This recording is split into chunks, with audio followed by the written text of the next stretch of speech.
Oi, gente, vamos lá começar nossa aula. Nós vamos continuar com os gêneros da arte figurativa. Nós já tivemos, essa é a terceira aula, a gente encerra hoje. Próxima semana, próxima aula, a gente vai começar com cultura africana, tá? Arte no Brasil, de toda essa cultura que trouxe pra gente, para nossa arte brasileira, uma contribuição, não só uma contribuição, é a raiz, faz parte, está dentro, tá? Mas hoje a gente fica com os gêneros da arte figurativa. Então vamos lá. Então a gente já entendeu, já falei sobre isso em uma aula anterior, mas estou repetindo para que a gente siga melhor, tá bom? Então, dependendo da temática, do tema desenvolvido numa obra de arte figurativa, ela pode ser de vários tipos, né? Então hoje a gente vai ver um pouquinho do retrato. E aí o retrato, é interessante que a gente entenda o retrato como um tema, um conteúdo. Dentro do retrato nós vamos ter autorretratos, nós vamos ter busto, nós vamos ter inclusive a selfie, tá? Se a gente for analisar como retrato, então vão ter vários subtemas. Mas a gente não vai entrar nos subtemas, mas eu quero que vocês entendam que realmente existe, tá bom? Então, o retrato é muito popular. Inclusive, antes da fotografia, quem queria uma imagem sua tinha que fazer um retrato. Da família, tinha que fazer um retrato, certo? Então, os pintores faziam isso muito bem. E aí, depois do advento da fotografia, quem ia pedir uma pintura, ficar sentado lá esperando que um pintor fizesse seu retrato?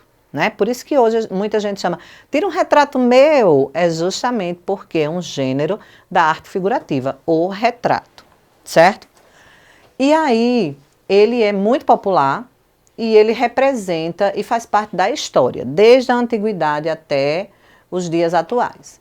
Nós temos aí um retrato, é um exemplo para que vocês vejam que no retrato ele representa a figura de uma pessoa ou de uma família, certo?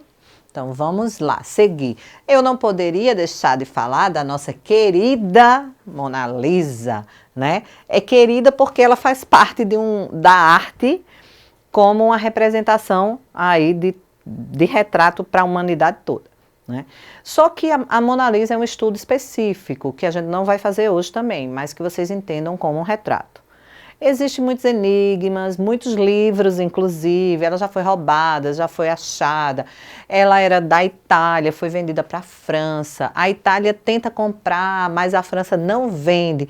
Porque imagina você ir no Museu do Louvre e vai ver a Mona Lisa e ela não está lá, né? Então a gente diz que a Mona Lisa ela tem um valor inestimável para a França. Então a França não vende. A Itália já tentou, mas felizmente perdeu, né? E aí vai uma dica para vocês, valorizem o que tem, porque quando a gente perde, a gente diz assim, por que eu perdi, né? Então, os meninos aí, cuidem bem das namoradas, para depois não chorar, tá bom? O leite derramado. Então, vamos para outro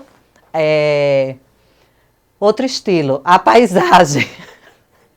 A paisagem também. Vocês vão ver aí com o professor de arte de vocês que a paisagem é tudo aquilo que o olho vê. Então, se eu olho para o meu quarto, se eu vejo uma parede, ou para a minha sala, ou para o meu quintal, eu estou vendo uma paisagem. Agora, que tipo de paisagem é essa? E aí a gente conhece geralmente como uma paisagem natural, né? Uma paisagem de natureza, uma paisagem de pôr do sol. Porque se eu pedir, pensa numa paisagem. Um pôr do sol, né? Geralmente a gente pensa isso, mas a paisagem é tudo aquilo que o olho vê. Mas a paisagem, ela traz para a gente, desde o século XV, né, no período do Renascimento, e aí, nono ano, pode dar uma pesquisada aí no Renascimento, que vocês estudam também, certo? E essa paisagem, ela mostra tanto a área urbana como rural. Né? Principalmente lá no século XV, que estava começando essa modernização das cidades, então eles faziam essas estradas, esses campos, essas pequenas cidades como uma grande representação. Aí nós temos uma paisagem imaginativa, né? Que aí como eu falei para vocês, dentro da paisagem a gente vai ter várias designações. Então, que a gente também não vai se aprofundar, porque o professor de arte de vocês pode fazer isso muito bem. E aí vamos falar da natureza morta. A natureza morta, ele é um gênero que ele surge lá no século XVI, certo? E ele é muito difundido. É a base da representação de objetos inanimados. Por exemplo, um vaso de flores. Se eu fizer uma pintura ou tirar uma fotografia das minhas flores lá no jardim, todas bonitinhas, todas organizadas, então eu estou fazendo uma fotografia da natureza. Mas se eu corto essas flores e boto num vaso, na minha mesa, então eu já estou fazendo a natureza morta, certo? Então a natureza morta, ela representa objetos inanimados. E aí, essa obra aí, ela me deixou até muito pensativa, né? Porque eu fiquei pensando, meu Deus, natureza morta, o que é que tem a ver essa obra aí com natureza morta? Mas aí quando a gente estuda e aí quando a gente vê a definição, a gente entende, certo? Então, é a representação de objetos inanimados. E aí, a natureza, quando eu retiro, ou frutas, ou flores, ou árvores, da sua raiz, da sua ligação com a vida, ela se torna uma natureza morta. E também a gente precisa pensar que a natureza morta também são esses objetos, né? Vocês estão vendo aí um exemplo de potes, né? De vasos, né? Uma sobremesa ali, alguma coisa, que mostra exatamente a natureza morta.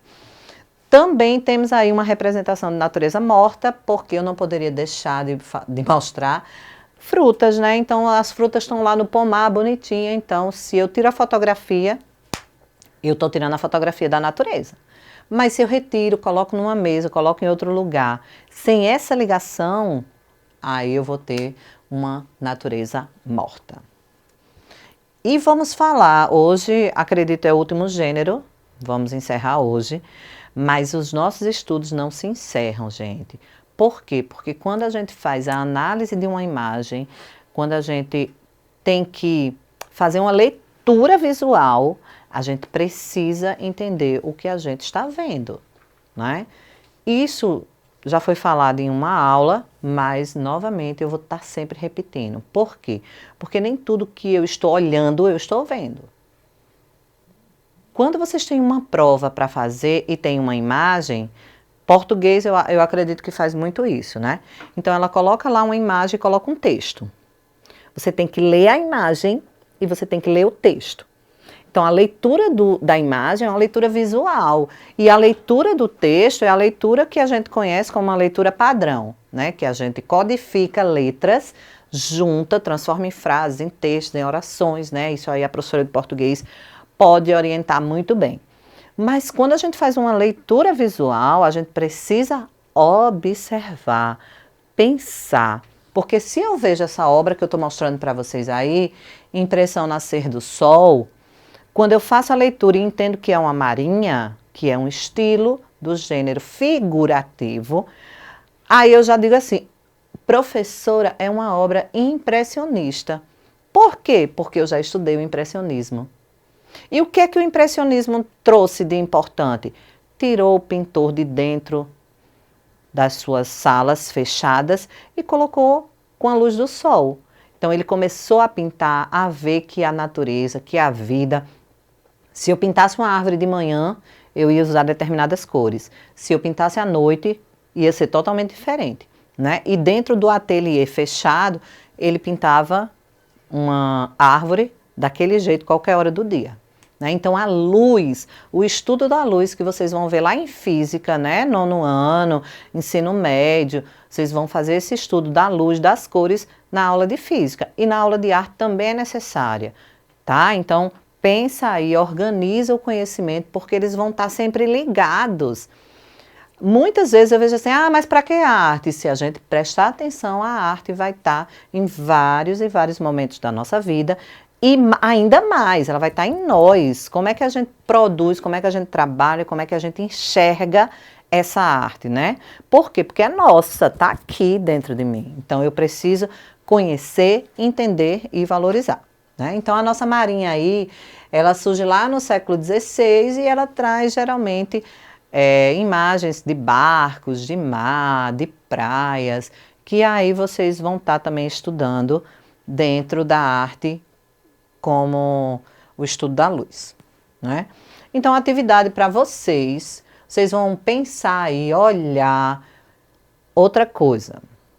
O professor deu aula, explicou, dá uma olhada na internet, dá uma olhada nos livros, dá uma olhada no seu livro de arte, que eu sei que vocês têm aí. Quem não tem, quando chegar, dá uma olhada no livro de história, que tem muitas imagens de arte, tá? E aí vocês vão escolher qual gênero dentro desses aí que nós estudamos, da arte figurativa, mais lhe chamou a atenção. Foi o retrato? Foi a Mona Lisa? Ah, professora, eu achei massa, vou pesquisar sobre a Mona Lisa. Por que falam tanto do sorriso dela? Né? Por que falam do olho dela? Por que todo lugar que eu estou olhando para ela, ela está olhando para mim? Será que é um fantasma? Não, é um estudo que Leonardo da Vinci fez. E aí ele conseguiu pintar o olho de uma forma que em qualquer lugar que você esteja, você vai estar tendo a impressão de que ela está olhando para você, tá? Então é importante a gente entender tudo isso, porque a gente vai levar isso para a nossa vida, para o nosso estudo e para o nosso conhecimento. Questão 2, escolha uma das imagens e aí vocês vão fazer uma descrição dessa imagem. Vocês vão fazer a leitura visual e vão escrever o que você está vendo. Você pode até desenhar, não tem problema, você pode gravar para o professor que está vendo, né? Tem gente que tem aí uma preguicinha de escrever, mas uma dica, viu? É bom escrever porque o movimento da escrita estimula o nosso cérebro, tá? Então, escreva. E aí vocês vão descrever aí tudo que vocês estão vendo. O que é que vocês acharam também? Porque eu digo o que eu vejo, o que é que eu estou vendo agora? Eu estou vendo a câmera, eu estou vendo o pessoal ali gravando, eu estou vendo aqui as meninas, né? Mas aí, o que é que eu acho dessa situação? Dentro da obra, você vai fazer uma análise e vai descrever o que você acha. E aí, a última questão, tentem recriar. Quando a gente fala em criar, é quando a gente pensa, ai, criei uma coisa fantástica. Né, que eu penso que hoje em dia a gente não cria mais nada, a gente só recria, né, porque a gente transforma coisas que já existem em uma coisa nova. Então, na verdade, a gente não está criando, a gente está recriando. Mas recriem, pensem numa das obras, numa das imagens e faça do seu jeito, de forma contemporânea, de forma com tudo isso que a gente vive hoje no mundo, com as técnicas que vocês quiserem. Se vocês quiserem desenhar até na areia, no quintal de casa, tirar uma fotografia, vai ser show de bola, o professor vai entender como uma representação artística sua. Porque, como eu falei, a arte está aqui, certo? E os materiais e recursos que a gente utiliza, aí a gente vai ser criativo para estudar, e para pesquisar e para produzir. Tá bom, gente? Lembra, próxima semana a gente vai começar a falar sobre cultura africana, arte africana e os afro-brasileiros. Por quê? Porque a gente precisa entender a cultura africana como o resultado, a cultura brasileira como resultado dessa cultura africana. Tá bom? Tchau, gente. Até a próxima aula.